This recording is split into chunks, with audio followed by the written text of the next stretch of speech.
Welcome to another installment of the Castair University videos. Today we're going to go through break-in and setup of your air compressor, a piston type Castair air compressor. Now the rotary screws have a different break-in procedure and process I'll cover in a different video. This is specific to all of our piston units. So once you get the compressor unloaded, unwrapped, you make sure there's no damage, and if there is, you sign for it on the freight bill like we covered in the other video. The first thing when you get a Castair compressor is you want to make sure you put it on the rubber vibration pads. Whether you leave it on the pallet or set it on the concrete, you have to have this rubber vibration pad between the foot and the pallet or the foot and the floor. I'm going to do a video on how they should be tightened and what they look like installed, but the biggest thing is the tank manufacturers will not warranty a crack in a tank if it's not on a rubber vibration pad. They literally ask for a picture of the install if there's an issue with a weld on a tank. Again, you have to have it on the rubber vibration pad for the tank warranty to be applicable. That's the first thing in setup of your air compressor.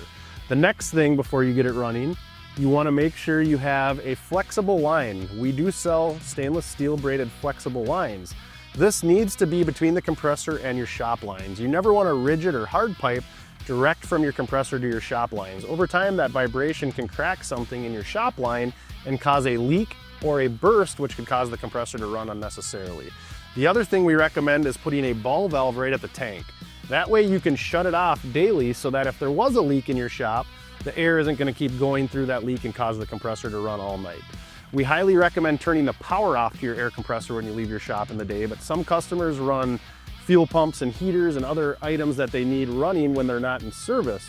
In that situation, there's really nothing you can do except add what we call an emergency pressure loss switch. So we do have a pressure switch that goes on the compressor where if a line would break and nobody's there to shut the compressor down, if it drops below a certain pressure, it will shut the machine off. So in those applications, we kind of recommend that because we've seen it where a guy will come in, shop line broke or a piece of equipment failed, that compressor is on, the air is going to the shop, it leaks, they'll literally come in and that compressor is red hot because it sat there and ran all night. Very dangerous, not recommended for the life of the compressor, and again, for damage and loss in the shop.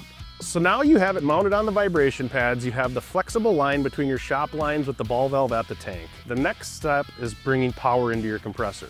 Now if it's a single stage commercial unit or a two-stage commercial unit, you bring your power into the pressure switch.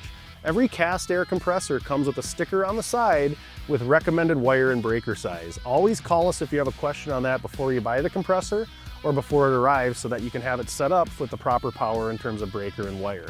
So once you get power to it and it's ready to run, if it's a three-phase, you want to check rotation. To change rotation, and an electrician can do this work and knows how to do it, they have to be spinning in the proper direction. We put rotation stickers on the compressors. If it's spinning in reverse, it will still work, it'll just pump up slow and not operate optimally.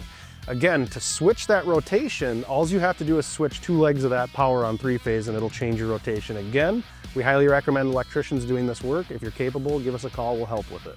So you have it set up, the power's running, it's spinning in the proper rotation. The first thing you want to do with the Castair break-in is we provide this break-in slip with every compressor, and it goes through the process. I'm just going to run through it really quick because we get a lot of calls on that. So the first thing you want to do is let the compressor run for 20 minutes with no load. What that means is just have your tank open to atmosphere so the air is going in the tank and right back out for 20 minutes. This gives the compressor time to lubricate and also let the rings seat before you put it into the application. The next step of the break-in procedure on one of the Castair piston machines is to just simply change that break-in oil that comes with the compressor after the first 8 hours of actual run time.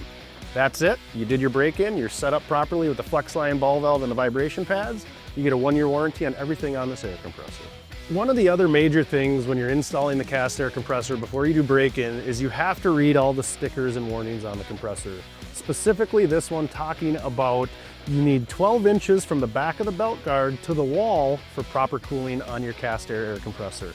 Whether it's a small compressor or one of the larger ones like this, for this compressor to maintain the service life we expect and operate optimally, you can't put the belt guard tight on a wall. The flywheel acts as a fan pulling fresh air across the pump to cool it. So again, for proper cooling and the longevity of your compressor, you gotta have at least 12 inches minimum from the back of this belt guard to the wall where you install it. If you have any questions, feel free to reach out to the team at Castair. We stand ready to help you with the break-in or any other questions you have on install or receiving that Castair air compressor. Reach out anytime, 320-796-0851. And thanks again for purchasing a Castair compressor.